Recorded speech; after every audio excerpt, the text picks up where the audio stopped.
بسم اللہ الرحمن الرحیم بسم اللہ الرحمن الرحیم الحمدللہ نحمده ونصلی علی رسوله الکریم اما بعد رب اشرح لی صدری ویسر لی امری واحلل عقدۃ من لسانی یفقهوا قولی۔ ہم اپنے تاریخ اسلام کے اسباق پڑھ رہے ہیں اور آج کے ہمارا سبق کا جو عنوان ہے وہ سن 2 ہجری کے متفرق واقعات ہیں۔ سن 2 ہجری کے اکثر واقعات ہم تفصیل کے ساتھ پڑھ چکے ہیں، اب یہ وہ منتشر واقعات ہیں جو 2 ہجری میں واقعات پیش آئے اور ان کو ہم بیان پہلے نہ کر سکے، ان کو یکجا طور پر ہم ذکر کر رہے ہیں۔ اپنا یہ سبق شروع کرنے سے پہلے ہم گزشتہ سبق کی دہرائی کریں گے۔ ہمارے گزشتہ سبق کا عنوان تھا غزوہ بنو قینقاع اور غزوہ بنو سویق اور ان کا پس منظر۔ اپنے اس سبق کے اندر ہم نے پڑھا کہ یہودی کیسے اپنے فطرتی طور پر رذیل ہیں اور ان کے اخلاق وغیرہ کتنے برے ہیں، عہد و پیمان کا یہ بالکل خیال نہیں رکھتے۔ یہود بنو قینقاع کی نبی کریم صلی اللہ علیہ وسلم کے ساتھ گستاخیوں کے بارے میں ہم نے پڑھا۔ پھر بنو قینقاع کی اپنی نااہلیوں اور نالائکیوں کی وجہ سے مسلمانوں نے ان کا جو محاصرہ کیا وہ، اور جنگ میں ہارے وہ، اور ان کا مدینہ سے انخلا کیسے ہوا، ان کو کیسے مدینہ سے نکلنا پڑا وہ ہم نے تفصیل کے ساتھ پڑھا۔ کوچ کے وقت انہوں نے مسلمانوں سے کیا تعاون مانگا اور مسلمانوں نے کیسے ان کی ساری شرائط مانی یہ پڑھا۔ پھر بدر میں کفار کی جو عبرتناک شکست ہوئی تھی اس کی وجہ سے ابو سفیان اور دیگر سرداران مکہ کس طرح اشتعال میں تھے، غصہ میں تھے، یہ ہم نے پڑھا۔ پھر خاص طور پر ابو سفیان اپنے اشتعال کو لے کر کیسے مدینہ منورہ کے اندر آیا اور ایک کارروائی کی، اور مسلمانوں کو جب ابو سفیان کی اس کارروائی کی اطلاع ملی تو مسلمانوں نے ان کا تعاقب کیا اور جناب نبی کریم صلی اللہ علیہ وسلم کی معیت میں وادی کدر تک اس کے پیچھے پیچھے گئے اور اسے غزوہ سویق کہا جاتا ہے۔ اب ہم اپنا سبق شروع کرتے ہیں۔ ہمارے آج کے سبق کا عنوان ہے سن 2 ہجری کے متفرق واقعات۔ سن 2 ہجری میں جو ایک بہت اہم سانحہ ایک حادثہ پیش آیا وہ یہ کہ جناب رسالت مآب صلی اللہ علیہ وسلم کے صاحبزادی حضرت رقیہ رضی اللہ تعالی عنہ کی وفات کا واقعہ ہے، جو حضرت عثمان غنی رضی اللہ تعالی عنہ کی اہلیہ تھی، گھر والی تھی۔ جب مسلمان رمضان المبارک کے مہینے میں بدر سے فاتح بن کر واپس آ رہے تھے تو اس وقت جو مدینہ والے حضرت رقیہ رضی اللہ تعالی عنہ کی قبر کو مٹی دے کر برابر کر چکے تھے، اور اس طریقے سے مسلمانوں کی یہ جو خوشی تھی اس کے ساتھ مسلمانوں کو ایک سانحے کی خبر ملی، اور وہ سانحہ یہ تھا کہ لخت جگر رسول صلی اللہ علیہ وسلم کا وصال اور انتقال ہو چکا ہے۔ یوں جب حضرت رقیہ رضی اللہ تعالیٰ عنہ کا انتقال ہو گیا، حضرت عثمان غنی رضی اللہ تعالیٰ عنہ تنہا رہ گئے، تو نبی کریم صلی اللہ علیہ وسلم نے حضرت عثمان کی اس تنہائی کو محسوس کرتے ہوئے اپنی دوسری صاحبزاد حضرت ام کلثوم رضی اللہ تعالیٰ عنہ کا نکاح حضرت عثمان رضی اللہ تعالیٰ عنہ سے کرا دیا۔ یوں حضرت عثمان رضی اللہ تعالیٰ ذو النورین یعنی 2 نور والے کہلائے، اور حضرت عثمان رضی اللہ تعالیٰ عنہ سے جب ام کلثوم کا نکاح ہوا تو اس وقت جناب نبی کریم صلی اللہ علیہ وسلم نے وہ معروف ارشاد بھی فرمایا جس میں حضور صلی اللہ علیہ وسلم نے فرمایا کہ اگر میری 10 بیٹیاں بھی ہوتی تو میں حضرت عثمان کے نکاح میں وہ ساری کی ساری دے دیتا۔ تو یہ حضرت عثمان رضی اللہ تعالیٰ عنہ کی ایک بہت بڑی فضیلت تھی، بعد کی زندگی میں بھی وہ 2 نور والے ذو النورین کہلائے۔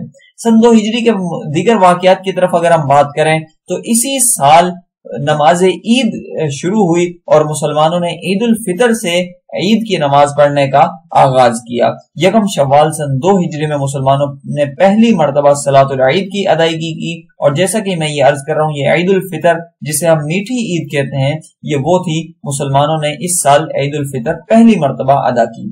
اسی طریقے سے سن 2 ہجری کے دیگر واقعات کی طرف اگر ہم غور کریں تو عید الفطر کے بعد صدقۃ الفطر کا جو وجوب ہوا، جو مسلمانوں پر صدقہ فطر واجب ہوا، وہ بھی اسی سال دینا لازم ہوا۔ اسی طریقے سے مسلمانوں کو اللہ تعالیٰ نے اب غنی کر دیا تھا، مالدار کر دیا تھا، تو مالداروں پر زکوٰۃ کی فرضیت بھی اسی سال ہوئی، جو ایک متعینہ رقم ہوتی ہے جو اپنے مال سے بعض مخصوص شرائط کے ساتھ 2.5% ادائیگی کی جاتی ہے، جو مسلمانوں کو بہرحال سال میں 1 مرتبہ دینی ہوتی ہے۔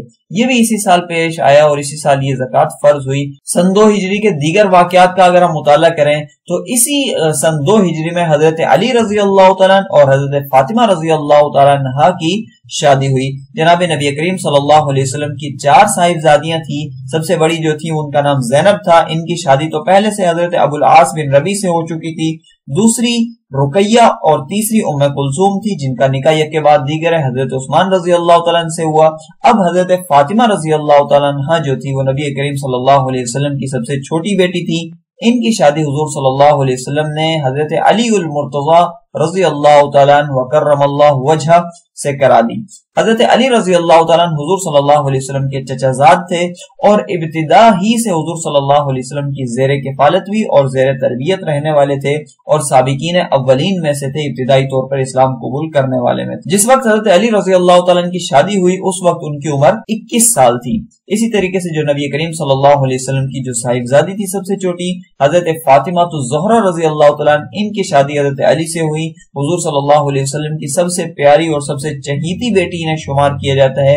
اس شادی کے وقت حضرت فاطمہ رضی اللہ تعالیٰ عنہ کی عمر مبارک جو تھی وہ 15 سال تھی۔ یوں کائنات کی یہ دو معزز ہستیاں عقد زواج میں جڑ گئیں اور ایک دوسرے سے شادی کے بندھن میں بن گئیں۔ سن 2 ہجری کے دیگر واقعات میں اگر ہم مطالعہ کریں تو رمضان کے روزے جو تھے وہ بھی اسی سال فرض ہوئے۔ اللہ رب العزت نے قرآن مجید میں فرمایا کہ تم سے پہلے لوگوں پر بھی روزے فرض کیے گئے تھے اور تم پر بھی یہ فرض کر دیے گئے ہیں، اور اس کا مقصد یہ ہے کہ تاکہ تمہارے اندر تقویٰ آ جائے۔ حضور صلی اللہ علیہ وسلم اس فرضیت سے پہلے بھی رمضان المبارک کے روزے فرض ہونے سے پہلے بھی باقاعدہ روزہ رکھا کرتے تھے اور ہر مہینے کے اندر اہتمام سے 3 روزے تو لازماً رکھا کرتے تھے جنہیں ایام بیز کے روزے کہتے ہیں۔ 13، 14 اور 15 تاریخ کو جب چاند اپنے جوبن پر ہوتا ہے، چاندنی مکمل ہوتی ہے، تو ان دنوں میں نبی کریم صلی اللہ علیہ وسلم یہ روزے رکھا کرتے تھے۔ رمضان کے روزے کی فرضیت کے بعد یہ جو حضور صلی اللہ علیہ وسلم کے معمول کے 3 روزے تھے انہیں مسنون حیثیت حاصل ہو گئی، اب یہ روزے رکھنا سنت ہے۔ سن 2 ہجری کے دیگر واقعات کا اگر ہم مطالعہ کریں تو اسی سال حضور صلی اللہ علیہ وسلم کی حضرت عائشہ رضی اللہ تعالیٰ عنہ سے شادی ہو گئی۔ در حقیقت عقد نکاح تو جو تھا مکہ مکرمہ کے اندر ہی ہو گیا تھا، اور اب یہ جو اس سال واقعہ ہوا وہ رخصتی کا تھا کہ حضرت عائشہ رضی اللہ تعالیٰ عنہ کی اس سال رخصتی ہوئی۔ حضرت عائشہ رضی اللہ تعالیٰ عنہ کی رخصتی کے حوالے سے 2 اقوال ہیں کہ اس وقت حضرت عائشہ کی عمر کتنی تھی۔ ایک روایت کے مطابق حضرت عائشہ رضی اللہ تعالیٰ عنہ کی اس وقت عمر 9 سال تھی اور دوسری روایت کے مطابق حضرت عائشہ کی عمر 19 یا 20 سال کے قریب تھی۔ بہرحال دونوں آرا ہیں اور دونوں کے اپنے اپنے دلائل موجود ہیں۔ اسی طریقے سے سن 2 ہجری کے اندر اگر ہم عالمی منظر نامے پر دیکھیں، یہ سارے کے سارے جو حالات ہم نے بتائے وہ جناب نبی کریم صلی اللہ علیہ وسلم، مدینہ منورہ، اہل مکہ اور ادھر ادھر کے لوگوں کے تھے۔ اس وقت کی جو عالمی طاقت تھی وہ کس منظر نامے میں تھی، وہ ان کے کیا حالات تھے، اگر ہم اس وقت ان کا مطالعہ کریں تو اس وقت روم اور ایران کی جنگ چل رہی تھی۔ اہل روم جو تھے وہ عیسائی تھے، حضرت عیسیٰ علیہ السلام کے ماننے والے تھے، اور بہرحال اہل کتاب تھے کہ ایک سماوی مذہب کو اتباع کرتے تھے، سماوی مذہب کے پیروکار تھے۔ اس بنیاد پر ان کو کہا جا سکتا تھا کہ مسلمانوں سے ان کی کسی حد تک قربت تھی، کہ جیسے مسلمان ایک آسمانی مذہب کو مانتے تھے، پیغمبر کو مانتے تھے، ان کی کتاب کو مانتے تھے، اہل روم جو عیسائی تھے وہ بھی اسی توحید کے تھے۔ دوسری طرف اہل روم کی جن سے جنگ تھی وہ تھے اہل ایران۔ اہل ایران مجوس یا آتش پرست تھے جو آگ کی پوجا وغیرہ کیا کرتے تھے، اور یقیناً یہ کوئی سماوی مذہب نہیں ہے، آسمانی مذہب نہیں ہے، بلکہ یہ سماوی علوم سے بہت دور تھے، جس کا لازمی نتیجہ یہ نکلتا کہ یہ اہل کتاب سے اور خصوصاً مسلمانوں سے بہت زیادہ دوری والے تھے، دوری اختیار کیے ہوئے تھے، اور یہی ان کے اثرات ان کی شخصیات پر، ان کی ذاتوں پر بھی پڑے تھے۔ ایک جنگ تھی جو روم و ایران کی اس سے 10 سال پہلے پیش آئی تھی، اس میں جو تھے ایرانی جیت گئے تھے اور رومی ہار گئے تھے۔ اب دیکھا جائے تو رومی جو تھے وہ اہل اسلام کے قریب ترین تھے، جس کی وجہ سے مسلمانوں کا پریشان ہونا ایک فطری تھا۔ اس وقت اللہ رب العزت نے قرآن مجید کے اندر ایک پیشن گوئی فرمائی تھی کہ اس وقت تو رومی ہار گئے ہیں لیکن بہت جلد یہ دوبارہ فتح یاب ہو جائیں گے۔ اس میں 21ویں پارے کی جو سورۃ روم کے اندر آیت ہے اس میں اللہ رب العزت نے یوں ارشاد فرمایا تھا، اعوذ باللہ من الشیطان الرجیم، بسم اللہ الرحمن الرحیم، الف لام میم، غلبت الروم فی ادنى الارض وهم من بعد غلبهم سيغلبون، کہ اس وقت رومی مغلوب ہو گئے ہیں لیکن بہت جلدی غلبہ حاصل کر لیں گے۔ تو کافروں کو بڑی حیرت ہوئی تھی کہ کیسے اہل روم حاصل کر لیں گے، حالانکہ ایرانیوں نے ان کو ایک بڑی زبردست شکست دی ہے۔ لیکن اس پیشن گوئی کے قریب 10 سال بعد جب مسلمان غزوہ بدر کے اندر کفار مکہ پر فتح پا چکے تھے، یہ رومی اپنے مد مقابل آتش پرست اور مجوسیوں پر فتح پا چکے تھے۔ اس طریقے سے قرآن مجید کی جو پیشن گوئی تھی یہ مکمل ہوئی۔ تو یوں جا کر الحمدللہ ہمارا آج کا درس، جس کا عنوان تھا سن 2 ہجری کے متفرق واقعات، یہ مکمل ہوئے۔ اپنے اس درس کے اندر ہم نے پڑھا کہ حضور صلی اللہ علیہ وسلم کی صاحبزادی حضرت رقیہ رضی اللہ تعالیٰ عنہ کا انتقال اس وقت ہو گیا تھا جب مسلمان غزوہ بدر سے واپس آ رہے تھے۔ اس کے بعد حضور صلی اللہ علیہ وسلم نے حضرت ام کلثوم کی شادی حضرت عثمان رضی اللہ تعالیٰ عنہ سے کرائی۔ پھر ہم نے پڑھا کہ سن 2 ہجری کے اندر مسلمانوں پر صدقۃ الفطر بھی واجب ہوا اور زکوٰۃ بھی واجب ہوئی۔ پھر اسی میں ہم نے یہ پڑھا کہ سن 2 ہجری کے اندر ہی مسلمانوں پر صلاۃ العید لازم ہوئی اور مسلمانوں نے پہلی جو عید پڑھی وہ عید الفطر کی تھی۔ پھر ہم نے یہ پڑھا کہ سن 2 ہجری کے اندر ہی مسلمانوں کے جو اموال تھے، مال تھے، ان پر زکوٰۃ ادا کرنا فرض ہوا، جس کا پوری تفصیلات ہیں وہ بڑی کتابوں میں ذکر کی جاتی ہیں۔ پھر یہ بھی ہم نے پڑھا کہ سن 2 ہجری کے اندر ہی حضرت علی اور فاطمہ رضی اللہ تعالیٰ عنہ کی شادی ہوئی۔ پھر ہم نے یہ پڑھا کہ مسلمانوں پر اسی سال روزے فرض کیے گئے، اور ہم نے یہ پڑھا کہ حضرت عائشہ رضی اللہ تعالیٰ عنہ کی رخصتی بھی سن 2 ہجری میں ہوئی، اور ان کی عمر کے حوالے سے جو 2 معروف اقوال ہیں وہ بھی ہم نے ذکر کیے۔